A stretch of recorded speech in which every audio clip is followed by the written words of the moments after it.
What's going on, everyone? When it comes to the Los Angeles Lakers, there are two rumored trades going around in regards to the Lakers and what their pursuit is to upgrade their team.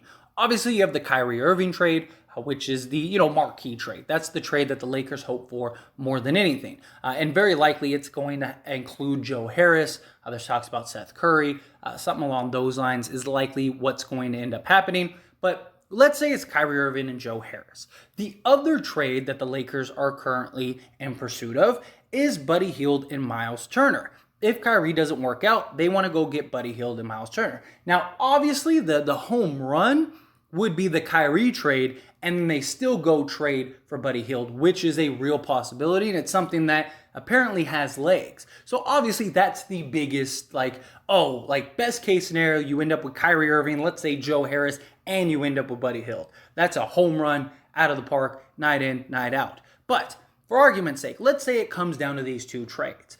I want to hear your thoughts and opinions on which trade do you think would be better for the Lakers? The Buddy Hield and Myles Turner, or the Kyrie Irving and Joe Harris? And you might be thinking right off the bat, Kyrie, you get the superstar. But let's dive into this a little more and then make your thoughts and let me know down in the comment section below. But starting right off the bat, Buddy Hield and Myles Turner. Now, the reason this would be hugely beneficial is because one, LeBron James and Anthony Davis have already proven that they can be successful and win a championship with the right pieces around them. These two guys would be guys that would be the right pieces. Not just that, but the biggest concern, even if you get Kyrie Irving, is Anthony Davis. Now, if Anthony Davis is that monster, whether you have Kyrie Irving or not, the Lakers are a team nobody wants to face. But injuries is a big thing with Anthony Davis. And you know he's going to miss likely 20 plus games this season. And Myles Turner would be that insurance policy. Because we do have the two centers that we picked up, and Thomas Bryant and Damian Jones. But both of those guys can play because they shoot from the outside, could play power forward. Myles Turner has played power forward on, for entire seasons when he was with the Indiana Pacers. So he is a guy that could play that in a pinch if need be, but he also just gives you that option. Not just that, but Myles Turner does everything that those two guys do and then some. He is by far the better talent. He's still young at 27 years old. So he not only would be just a dominant force with Anthony Davis, you'd have arguably the best front court in the entire league. Plus you have LeBron James. The Lakers won the championship by being just the biggest team out there, right? Having that size and those hustle guys, things like that. Myles Turner has also reportedly expressed that he would really be interested in playing with the Lakers. But also Myles Turner is an expiring contract. And if Kyrie is to leave, right, and sign with the Lakers, you'd have that salary, and then you could still work out a way to keep Myles Turner. However the money works out based on, LeBron, and whether he signs an extension or he just re-signs and does a 1-for-1, whatever the case may be, you would still be able to retain Myles Turner and still sign Kyrie Irving. So that's another thing. This isn't a bad consolation prize if the Kyrie Irving deal falls through, assuming that this is a legitimate trade. But there's a lot of legs with this trade, and this just keeps popping up.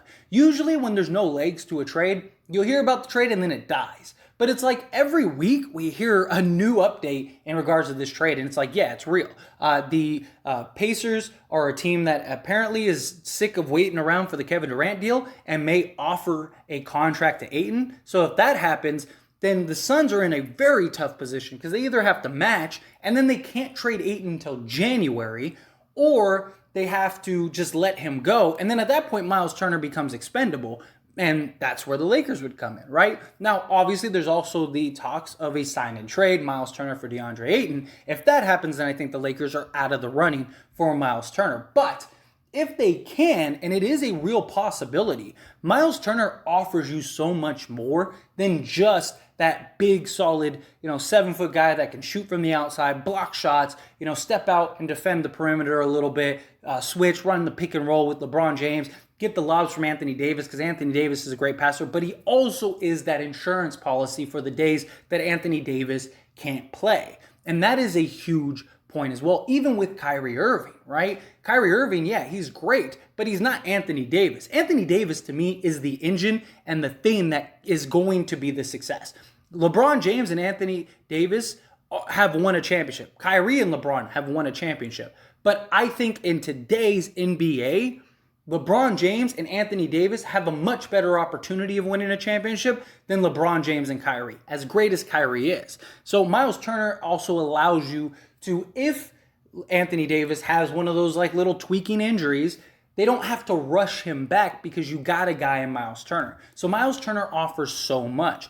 And then when it comes to Buddy Hield, I mean, come on, he's a sniper. I mean, he's everything the Lakers have dreamt of. And he's also kind of the one that got away, right? He's that one player that the Lakers should have traded for and should have gotten and already should have been a Laker. And I feel like a lot of it has to do with that, right? The Lakers just want to get Buddy Hield just to say, hey, look, everyone, we still ended up with Buddy Hield. Like, that's kind of what it kind of seems like to me personally, is that, Hield is like that white elephant, or what is it, the white whale. There you go. Yeah, where they just keep chasing them. They want it and they finally get it. But he is a guy that would fit in seamlessly.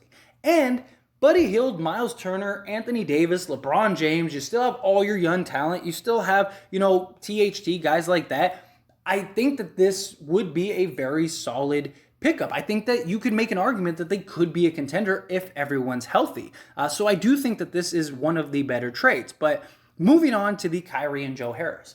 Now, right off the bat, the biggest argument is the team that gets the superstar wins the trade, right? So if you go and get Kyrie Irving, right off the bat, you win, right? You're automatically a contender. There is no questions. As great as Myles Turner is, as great as Buddy Hield is, you could make the question that that the Lakers aren't contenders, right? But you get Kyrie Irving, there's none of those questions. If everyone's healthy, they are undoubtedly a contender with the team currently constructed. You also get a guy in Joe Harris, let's assume. I know the Lakers are trying to get Seth, and they're kind of resistant to, give up 2 first-round draft picks.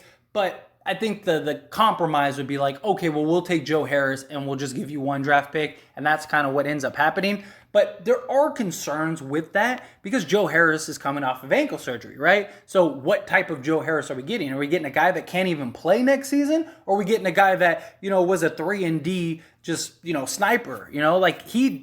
I would honestly, if Joe Harris didn't have the ankle injury, I would rather have Joe Harris than Buddy Hield because their shooting percentage is not that far off, but Joe Harris is a much better defender. So that is what I'd rather have if you're the Lakers. But because of the circumstances that happened, there's a lot of questions with that. But you still get Kyrie Irving. And Kyrie Irving and LeBron James have proven that they can win an NBA championship. And that is huge in and of itself. LeBron and Anthony Davis have proven they can win a championship. You put the 3 of them together, you're likely winning a championship. LeBron won a championship with Kyrie and Kevin Love. You are upgrading Kevin Love tenfold into Anthony Davis. Like, Kevin Love's best moments, best career moments, Kevin Love on his best day is not Anthony Davis. So that is a huge upgrade. Not just that, it allows LeBron to sort of take a significant backseat. Where the other trade with Myles Turner and Buddy Hield, LeBron still has to be LeBron, right? Where if you get Kyrie Irving, LeBron can kind of just play the Magic Johnson role now, right? He can kind of just facilitate and just let Kyrie go get his. Let Anthony Davis go be the monster that we know Anthony Davis could be. LeBron doesn't have to be that guy that I need to go get 30 night in and night out for us to win, and especially come playoff time, where you have a guy that can knock down the game-winning shot in Kyrie. You have a guy that can take over games in Kyrie. You have a guy that, can do so much in Kyrie that LeBron doesn't have to do as much. Thus, the wear and tear isn't as significant, right? LeBron's going to get his 20 night in and night out just because he's so talented and intelligent and gifted. And his shot has improved tremendously. I mean, he's slightly above average from 3-point range, which is a lot for a guy of his size and just his skill set and everything like that. So, I mean, you have that as arguably the biggest point, right? And the Lakers do have enough size now to where if Anthony Davis does miss 20 plus games, you still have enough size to cover him. Not to the level of Myles Turner, but still, you still have guys that can kind of fill in for, stretches of games, things like that. And with Kyrie, for whatever reason, if one of your superstars end up getting hurt, let's say come playoff time, Anthony, the Phoenix Suns incident happens again, right? where you're up 2-1. It looks like you're about to go up 3-1 against Phoenix, and then Anthony Davis gets hurt. Now it's just LeBron James and a bunch of role guys. Like, that hurts. That's tough. But if you have a guy in Kyrie Irving, that now you're probably winning that game, and you're probably winning the series. You could probably weather it enough, and then Anthony Davis can come back from that injury, the next round or whatever. So I do think Kyrie would be the better trade personally. That's just my opinion. I just think if you can, you go get Kyrie Irving. He's a superstar. He's the guy that you have a proof of concept with. But again, as always, this is a discussion, so I want to hear from you. Let me know your thoughts and opinions down in the comment section below. What do you think? Which trade do you like more? Which trade would you rather have? Which trade would you like to see done? Which trade do you think makes the Lakers more of a contender? Do you think Myles Turner and Buddy Hield, with the talent they have, would be a huge upgrade? You're a contender, or do you think you're probably really good. You're maybe a contender, but realistically, it's questionable, right? Where I feel like Kyrie makes you a contender. You're a contender with Kyrie.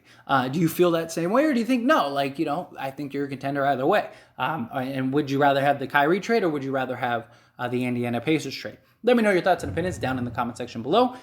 If you haven't liked this video, hit that like button. Helps me out a lot. Lets me know you enjoy these types of videos, and I truly appreciate it. If you're not subscribed to the channel, hit that subscribe button, followed by the bell notification. Stay up to date with all things sports. Join this wonderful community and all of our discussions.